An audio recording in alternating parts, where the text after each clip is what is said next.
오늘 함께 보실 하나님 말씀은 시편 65편 11절로 13절 제가 봉독합니다. 주의 은택으로 한 해를 관 씌우시니 주의 길에는 기름방울이 떨어지며 들의 초장에도 떨어지니 작은 산들이 기쁨으로 띠를 띄었나이다.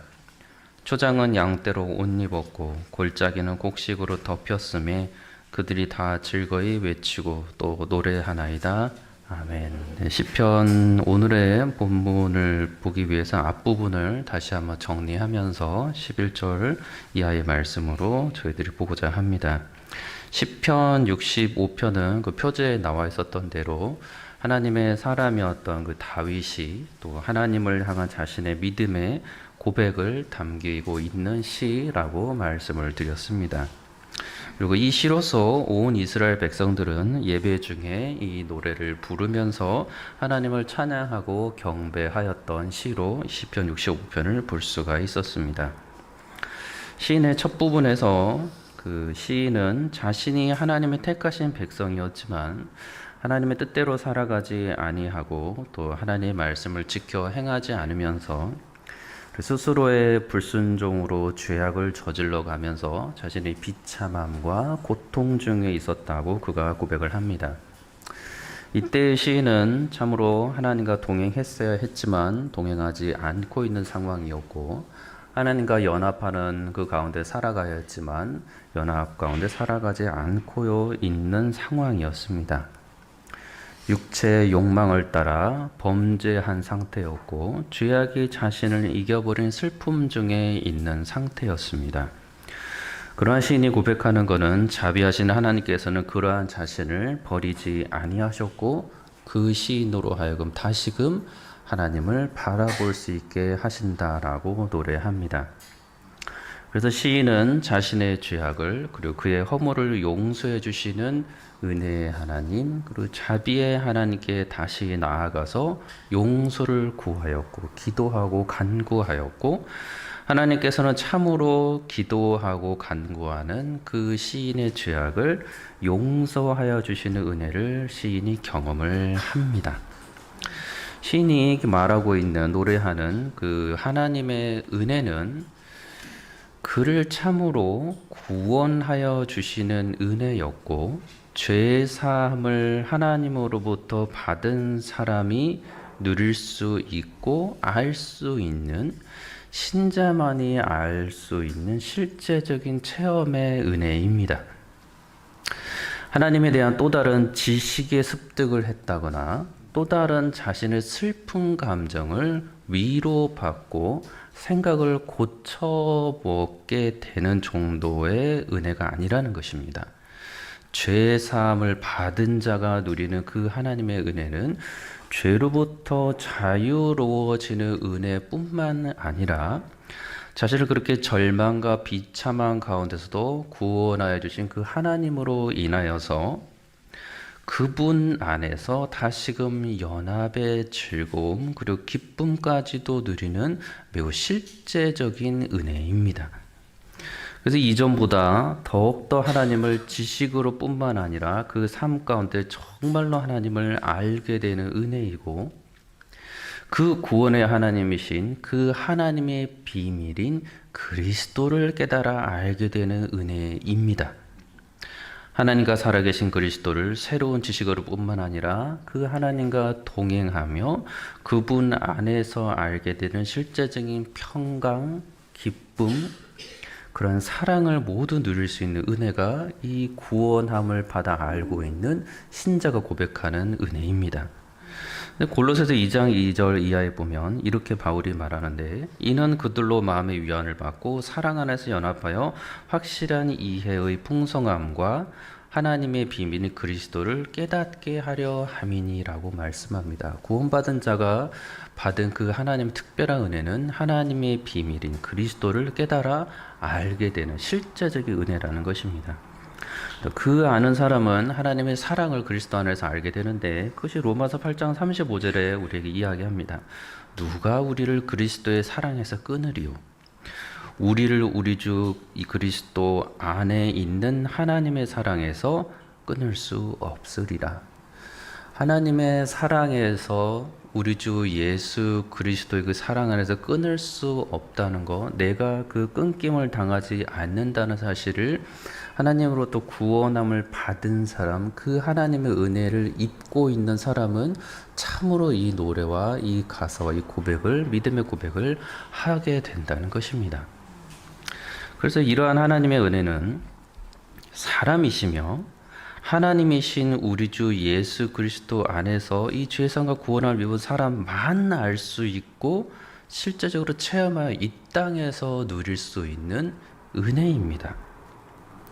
나와 같은 죄인을 사랑하여 주시고 나의 착한 행실을 보고서 사랑하여 주시는 것이 아니라 내가 죄인 되었을 때에 나를 구원하시기 위해서 나를 위해서 십자가에 피 흘려 돌아가신 그 하나님의 사랑하심 은혜를 신자는 안다는 것입니다.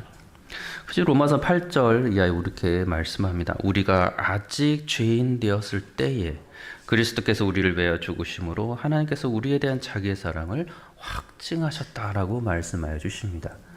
우리의 죄악된 그 상황 가운데 나를 위하여 돌아가신 그리스도께서 보여주신 그 하나님의 사랑, 그 하나님의 사랑으로 입은 그 하나님의 은혜는 사실상 말씀드린 내가 착한 행실을 하였을 때가 아니라 이미 우리가 알 수 없지만 그리스도 예수 안에서 예정되었던 놀라운 구원의 은혜였습니다. 그래서 에베소서 1장 4절에 이 창세 전에 신자가 받은 은혜를 알려주는데 곧 창세 전에 그리스도 안에서 우리를 택하사 우리로 사랑 안에서 그 안에 거룩하고 흠이 없게 하시려고 하셨다라고 말씀하여 주십니다. 그렇지만 이러한 하나님의 은혜를 알고 있는 신자인데 그리고 그리스도 안에서 그걸 누리고 있는 신자인데 신자가 옛사람의 그 정욕을 따라서 살았던 그 시인의 그리고 나의 신자의 그 죄악은 사실상 어떠한 죄악입니까? 내가 이 땅 가운데 구원받지 못한 상태에서 저지른 죄악뿐만 아니라 그 상태에서 죄악의 속성뿐만 아니라 신자가 저지르고 있는 그 죄악의 속성은 또 어떤 속성입니까?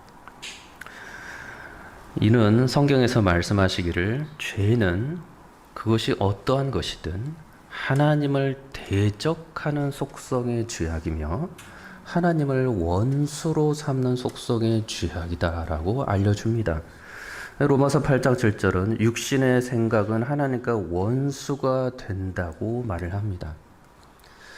사람으로 살아가면서 육신으로서 하나님을 제외하고 생각하는 그 생각 그럴 수 있는 생각이 아니라 하나님과 대하여 싸움을 걸어서 그 싸움에 이기려고 하는 하나님과 원수가 되는 생각이라고 말씀합니다.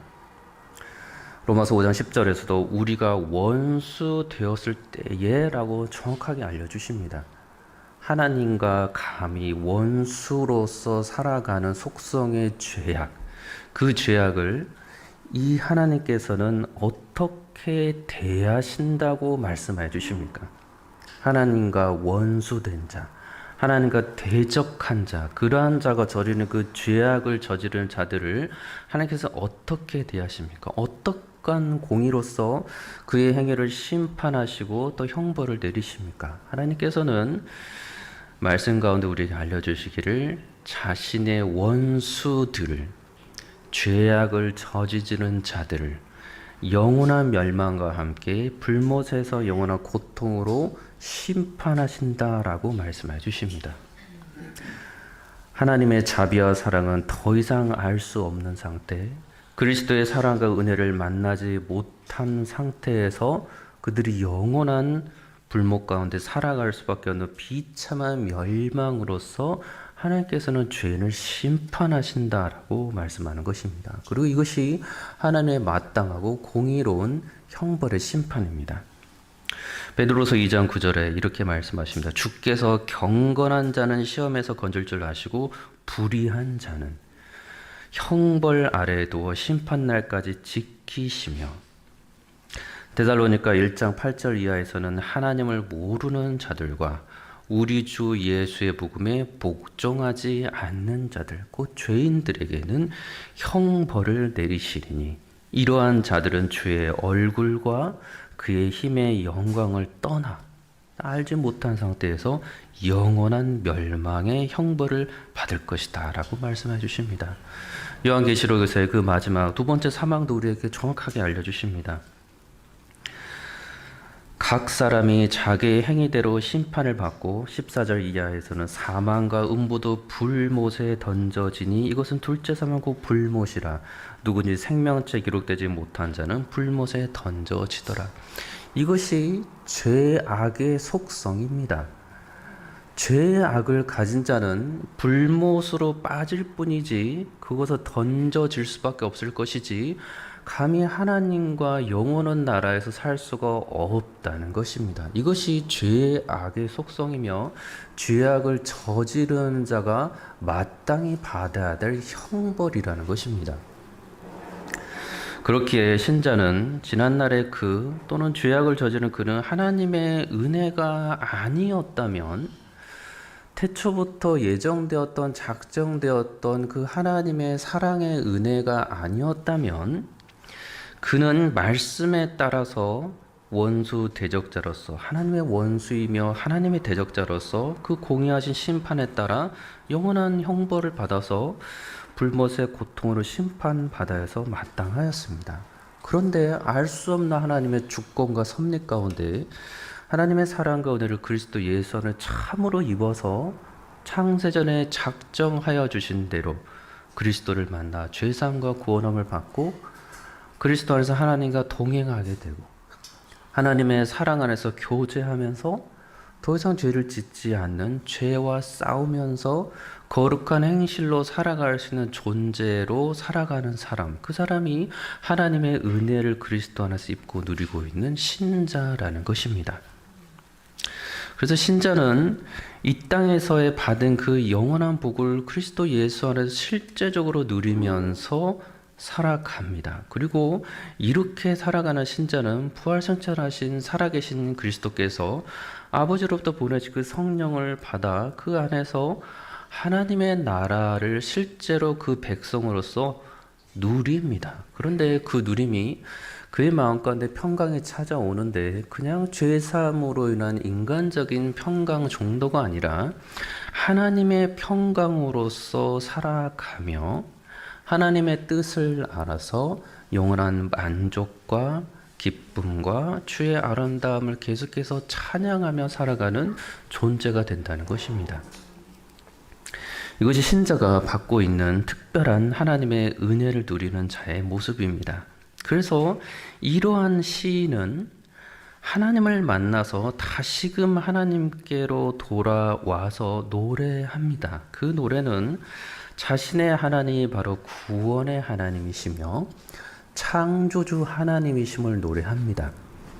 그 하나님은 전능하신 하나님이셔서 못한 것이 아무것도 없으시며 창조하신 모든 피조물들을 세상 사람의 뜻이 아닌 하나님의 완전하신 뜻 가운데 통치하시고 다스리시고 만물을 굴복시키시는 하나님의 말씀으로 굴복시키시는 전능하신 왕 중에 왕으로서의 하나님이심을 노래합니다.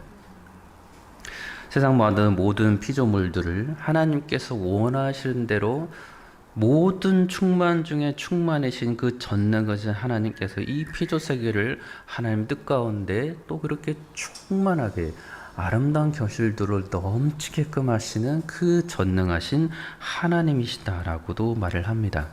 우리는 그 하나님께서 우리 주 예수 그리스도 안에서 그 사랑과 그 충만하심을 또한 보여주셨음을 우리는 확인하게 됩니다. 에베소서 1장 23절은 교회는 그의 몸이니 만물 안에서 만물을 충만하게 하시는 이의 충만함이다 라고 말씀하여 주십니다. 사람은 만물을 충만케 해줄 수 없지만 하나님은 만물 안에서 만물을 충만케 해주시는 분이다. 우리 주 예수 그리스도는 그러한 분이시다라고 말씀하여 주는 것입니다.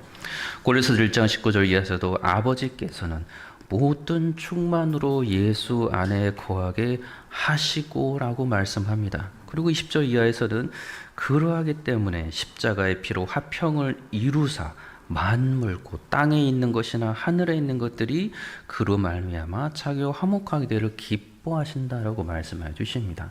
그러니 이 모든 충만함과 기뻐함은 하나님으로 인하여서 가능한 모든 결과임을 알려줍니다. 그렇게 사람이 충만한 결실을 내는 것처럼 보이지만 실상은 그것이 아니라 사실상 만물을 충만케 해주시는 그 존재는 하나님이시다라고 말씀해 주시며 우리는 그 하나님이 참으로 지금도 살아계신 그래서 하나님으로부터 모든 권세를 가지신 우리 주 예수 그리스도이심을 알고 있습니다. 그리고 그 하나님은 아무 때나가 아닌 하나님의 그 특별한 때에 그 모든 가을의 열매를 맺는 준비를 다 하여 주시고 그 특별한 때에 때가 이르면 온 세상에 그 특별한 은혜를 차고 넘치는 풍성한 곡식과 열매들로 보여주시는 능력의 하나님, 능력의 우리 주 예수 그리스도라고 우리는 고백할 수가 있습니다. 그래서 이것을 알고 11절 이하의 이 마지막으로 시편 29편을 다시 한번 바라보면 11절에 이렇게 노래합니다. 주의 은택으로 한 해를 관씌우시니 주의 길에는 기름방울이 떨어지며 주의 은택은 주의 선하심을 말합니다. 창조하실 때 말했던 창조를 하신 그 나날들에 대해서 주께서 보시기에 참 좋았다라고 말씀하셨던 그 좋아하심, 좋으심, 하나님의 선하심, 그 하나님의 선하심으로 그 한 해를 하나님께서 물을 뿌리시고 땅에 씨앗을 뿌리시고 그 안에 풍성하게 맺게 하셔서 준비를 다 시키신 그 한 해를 관을 씌워주신다고 말씀합니다. 관을 씌우시는 것은 자신이 먼저 관을 가지고 있었기에 가능한 것이기에 이것은 하나님께서 절대 주권자로서 전능자로서 만물을 충만케 해주시는 그 충만하신 분으로서 그 모든 그 한 해를 관으로 씌워 주신다라고 말씀하는 것입니다. 그래서 주의 선하심으로 은택으로 참으로 좋아하심으로 좋으심으로 그 한 해를 준비시켜 주신 모든 그 한 해를 영광스럽게 씌워 주신다라고 말씀하여 주십니다. 이것은 보기에 참으로 영광스러운 모든 것들이 나타날 것임을 기대하게 합니다. 그래서 그것을 설명하는 게 주의 길에는 기름방울이 떨어지며 그리고 그 다음에 부분에 이어서는 들의 초장에도 떨어지는 것으로 묘사를 합니다. 주의 길, 주께서 살아계심을 설명하고 있습니다. 주께서 박제가 되어서 오는 곳에 우상으로 만들어져서 움직일 수 없고 생명력이 없는 존재가 아니라 주께서 실제로 움직이시면서 걸어 다니시는 길은 상징하는 것은 살아계신 하나님이심을 지금 계속해서 묘사하는 것입니다. 그래서 주의 길입니다. 주께서 살아계신 주께서 친히 다니시는 자신이 창조하신 이 세상을 다니시면서 만들어 가시는 그 길에는 주께서 걸어가시는 그 길에는 기름방울이 줄줄 떨어진다고 말씀합니다. 이것은 올리브유에서 나오는 그 당시에 그곳에서 생산이 되고 추출할 수 있는 그 신선한 기름입니다. 이 기름이 그 가는 땅에 다 떨어지며 그리고 그 하나님께서 준비하신 그 모든 곳에 들의 초장에도 그 12절의 들의 초장에도 다 뒤덮여져서 떨어진다고 말합니다. 이건 한 방울 두 방울이 떨어지는 것이 아니라 구름에서 비가 내리듯이 그렇게 줄줄줄줄 내리는 것을 의미합니다. 그러니 땅에 하나님의 기름방울이 떨어져서 하나님의 기름방울이 온 곳에 들의 초장에 온 곳에 다 흘러 넘쳐 있는 상황입니다. 그래서 이 상황은 그 다음에 나오는 그 모든 상황을 기대할 수 있는 것은 부족함이 없는 넘치도록 풍성한 결실들을 우리는 충분히 상상하게 됩니다. 그래서 성경은 이러한 모습을 우리에게 참으로 알려주는 것은 예수께서 보내어 주시는 그 성령으로 시작된 그 하나님의 나라가 지금도 그리스도 안에서 무한히 충만하지만 마지막 날에 주께서 참으로 다시 오셔서 완성되어 펼쳐질 새 하늘과 새 땅에서의 새 창조의 그 세상은 이러한 모든 능력을 가지신 그리스도로 인하여서 참으로 풍성하고 아름다운 세상으로 가득하고 충만할 것이라는 것입니다. 그것이 에스겔 47장 12절은 이 아름다운 것을 우리에게 알려줍니다. 강좌우가에는 각종 먹을 과실나무가 자라서 그 잎이 시들지 아니하며 열매가 끊이지 아니하고 달마다 새 열매를 맺으리니 그 물이 성소를 통하여 나옴이라. 그 열매를 먹을 만하고 그 잎사귀는 약지로가 되리라. 이 말씀이 요한계시록 22장 1절에서 동일하게 알려줍니다. 또 그가 수정같이 맑은 생명수의 강을 내게 보이니 하나님과 및 어린 양의 보좌로부터 나와서 길 가운데로 흐르더라. 강 좌우에 생명나무가 있어 12가지 열매를 맺되 달마다 그 열매를 맺고 그 나무 잎사귀들은 만국을 치료하기 위하여 있더라. 조금도 부족함이 없는 세상, 완전한 충만한 세상. 이 세상은 사람의 힘으로 가능한 것이 아니라 그렇게 충만하게 하여 줄 수 있는, 만물을 충만하게 하여 줄 수 있는 예수 그리스도 하나님으로 인하여서만 가능한 놀라운 이 세상이라는 것입니다. 그렇게 이 세상은 하나님께서 내리시던 이 기름으로 그 가운데 가득 차 있고 성령으로 충만한 이 나라라는 것입니다. 이것을 요한복음 4장 14절에 내가 주는 물을 마시는 자는 영원히 목마르지 아니하리니 내가 주는 물은 그 속에서 영생하도록 솟아나는 샘물이 되리라 말씀합니다. 주께서 영원한 그 나라에서 우리에게 신자에게 부어주시는 그 놀라운 성령은 여전히 충만한 것들 충만함으로 우리에게 한량없이 부어주시는 은혜라는 것입니다. 그럴 때 우리는 그 성령의 충만한 가운데 영원한 그 나라에서도 주의 감사하심을 알고서 충만케 해주신 그 충만함을 마음껏 누리면서 충만케 해주신 그 근원이신 그리스도를 영원히 감사하며 찬송하며 노래하며 살아갈 수 있는 것입니다. 그러한 모든 은혜 가운데 12절에 보면 들의 초장에도 동일하게 퍼져갑니다. 그래서 이 들의 초장, 광야에 그 아무것도 없는 곳에 하나님께서 그 초장을 풀밭을 만드시고 그 가운데서 계속해서 그 기름방울이 떨어지게 하십니다.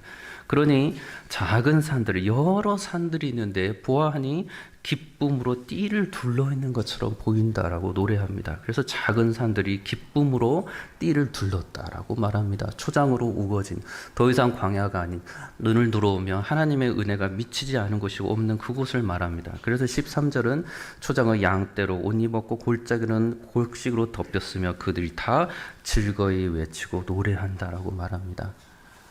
모든 곳에 양떼들이 뒤덮여서 그 양떼들이 그 초장을, 하나님께서 충만케 해주신 그 초장을 마음껏 먹으면서 있을 정도로 양들의 생산물들이, 양들이 가득 그곳을 뒤덮였습니다. 골짜기는 곡식으로, 하나님께서 주시는 곡식으로 충만하신 결실들로 가득 뒤덮였습니다. 그렇게 그 만물들이 하나님을 향하여서 즐거이 외치고 노래한다라고 말합니다. 저 여러분들이 이 세상의 풍족함으로 즐거워하는 것만이 아니라 그 충만케 해주신 그리스도로 인하여서 늘 감사하며 그 주 하나님으로 인해서 오늘 또 나를 충만케 해주신 그리스도를 감사하고 찬송하며 영광 올려드리는 복된 이하로 되시기를 우리 주 예수 그리스도의 이름으로 축원합니다.